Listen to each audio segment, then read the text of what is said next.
అమెరికాకు వెళ్లాలని ఎవరికి ఉండదు చెప్పండి. అవకాశం ఉంటే అక్కడికి ఎగిరిపోవడానికి చూస్తుంటారు యువత. కొందరు చదువుల నిమిత్తం ఉద్యోగాల కోసం వెళుతుంటారు. అయితే కొందరు అమెరికాలో పర్యటించాలనే కోరికతో అక్కడకు వెళ్లాలని అనుకుంటారు. ఎలా వెళ్లాలని అనుకున్నా వీసా ఇంటర్వ్యూకు అటెండ్ కాక తప్పదు. ఆ ఇంటర్వ్యూలో పాస్ అయితే అమెరికాకు వెళ్లే ఛాన్స్ ఉంటుంది. అదేవిధంగా ఓ వ్యక్తి కూడా అమెరికా పర్యటనకు వెళ్లాలని వీసా కోసం అప్లై చేసుకున్నాడు.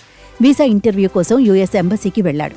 కానీ అక్కడి వాళ్లు అడిగిన ప్రశ్నలకు సదరు వ్యక్తి టకటకా సమాధానాలు చెప్పారు. ఆ తర్వాత క్షణాల్లోనే అతడి వీసా రిజెక్ట్ అయినట్లు వారు తెలిపారు. ఈ క్రమంలో వీసా ఇంటర్వ్యూలో ఆ వ్యక్తికి ఎదురైన అనుభవాలను సోషల్ మీడియాలో పంచుకోవడంతో ఇప్పుడు అది కాస్త వైరల్గా మారింది.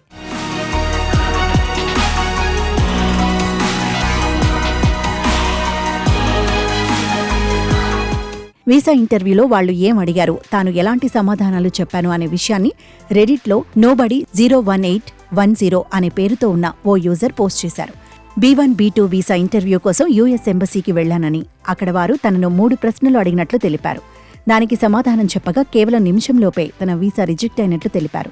వారు అడిగిన 3 ప్రశ్నలకు నిజాయితీగా సమాధానం చెప్పానని, అయినా కూడా తన వీసా తిరస్కరణకు గురైందంటూ యూజర్ తెలిపారు.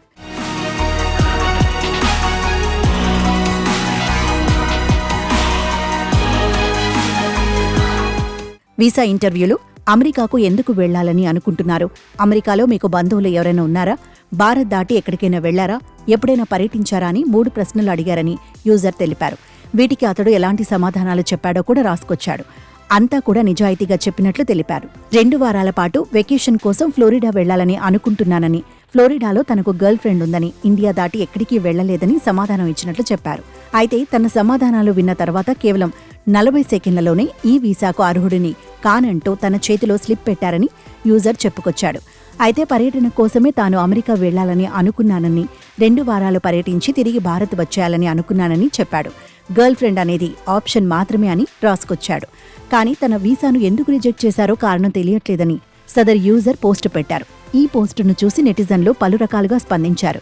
గర్ల్ ఫ్రెండ్ గురించి చెప్పకుండా ఉంటే బావుండేదని కొందరు పెడితే, గర్ల్ ఫ్రెండ్తో అక్కడే అక్రమంగా సెటిల్ అయిపోతావని వారు భయపడినట్లున్నారు అంటూ నెటిజన్లు కామెంట్ చేశారు.